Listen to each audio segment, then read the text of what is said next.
imoreng.com. Dans un tournant choquant des événements, un mandat d'arrêt international a été émis contre Corneille Nangaa, le leader de la coalition rebelle de l'Alliance du fleuve Congo. Alors que la violence atteint des niveaux sans précédent dans l'est de la République démocratique du Congo, RDC, Nangaa est accusé de crimes de guerre et de trahison pour son rôle dans le bain de sang récent. Une ville tombe, un cessez-le-feu brisé. Quelques jours après avoir déclaré un cessez-le-feu, les forces de Nangaa ont attaqué Nyabibwe, une ville minière de la province du Sud Kivu. La promesse de paix n'était en réalité qu'un stratagème. Le résultat ? Un bilan dévastateur, avec près de 3000 vies perdues.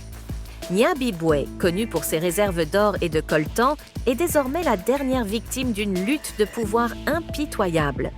Malgré leurs précédentes déclarations de retenue, les rebelles du M23 ont lancé une attaque surprise de nuit, déclenchant des combats intenses avec les forces gouvernementales congolaises. Défiant les accusations croissantes, Nangaa a insisté. « Ils nous ont attaqués et nous nous sommes défendus. » Une ville en chaos, l'horreur à Goma.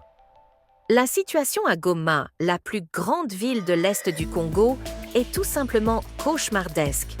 L'ex-métropole animée est désormais une zone de guerre, avec des familles fuyant pour leur vie et des fosses communes se remplissant à un rythme alarmant.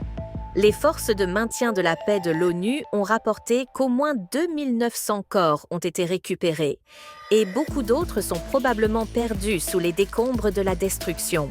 Viviane Van de Per, chef adjointe de la mission de l'ONU à Goma, a dressé un tableau sombre de la tragédie qui se déroule. L'odeur de la mort est partout. Il y a des corps en décomposition dans les rues et les hôpitaux sont submergés par les blessés, a-t-elle déclaré. Les travailleurs humanitaires avertissent d'éventuelles épidémies à mesure que la crise humanitaire se creuse. Des atrocités inimaginables, des femmes brûlées vives. Comme si la destruction n'était pas suffisamment horrible, des rapports ont fait état d'une atrocité indicible dans une prison de Goma. Des centaines de femmes, coincées dans le quartier féminin, ont été violées puis brûlées vives lorsque des hommes armés ont incendié le bâtiment. Les murs qui détenaient autrefois les prisonnières sont devenus leurs tombeaux. Tandis que des milliers de détenus masculins ont réussi à s'échapper dans le chaos, les femmes ont été laissées derrière, victimes d'un acte de brutalité indicible qui a choqué le monde entier. La réponse mondiale ? La justice sera-t-elle rendue ? Avec la CPI maintenant à l'œuvre, la pression monte sur les dirigeants internationaux pour qu'ils agissent.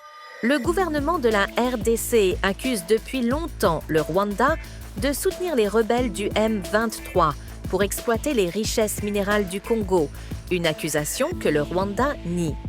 Pendant ce temps, la population de l'Est du Congo doit porter les cicatrices d'une nouvelle vague de violence. Les familles déplacées luttent pour trouver un abri, de la nourriture et des soins médicaux, tandis que le monde regarde, attendant de voir si la justice sera rendue. Alors que la situation se développe, une question demeure. Combien d'autres vies seront perdues avant que la communauté internationale ne prenne des mesures décisives? imoreng.com